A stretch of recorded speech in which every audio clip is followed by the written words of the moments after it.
Good evening student. आज के topic में हम बताना चाह रहे हैं radial note and angular note के बारे में। रेडियल नोट क्या होता है? Radial note n minus L minus one होता है और जिसमें l क्या है? एंगुलर नोट है। अब इसमें हम एक एग्जाम्पल करके बताते हैं जो यूपी पीसीएस में जीडीसी में पूछा गया है, 2022 में एक क्वेश्चन पूछा गया है। अब हम नोट ये देखो, the orbital with 2 radial and 2 angular notes. ये ऑप्शन दिया गया है 4p, 4d, 5d, 5s। अगर जो s आर्बिटल है तो उसमें एंगुलर नोट 0 होगा, मतलब l की वैल्यू ही होती है। एजीमुथल क्वांटम नंबर ही एंगुलर नोट होता है, तो s के लिए 0 होता है, l तो ये भी 0 होगा।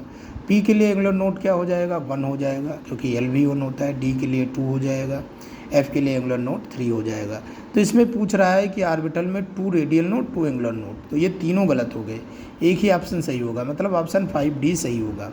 अब देखो रेडियल नोट क्या होता है? n minus L minus one. यहाँ n क्या है? 4, जो पहले लिखा हुआ है ना, 4p लिखा है तो 4 जो है आपका प्रिंसिपल क्वांटम नंबर हो गया। तो ये 4, l क्या होगा? p के लिए 1, तो माइनस वन इक्वल टू 2, इसके लिए भी 2 आ रहा है। अब अगर जो हम दूसरा वाला देखेंगे 4d के केस में, तो 4d के केस में n इक्वल टू क्या है? 4, l इक्वल टू क्या हो जाएगा? 2, d के लिए 2, माइनस वन, 1 आएगा तो ये होगा नहीं।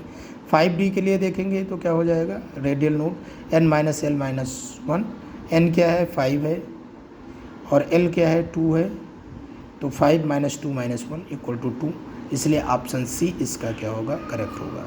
तो ये ध्यान रखना कि एंगुलर नोट क्या होता है? l होता है, एजीमुथल क्वांटम नंबर होता है, और रेडियल नोट क्या होता है? n minus L minus one, जहाँ n क्या है आपका प्रिंसिपल क्वांटम नंबर है, l एजीमुथल क्वांटम नंबर है। Thank you.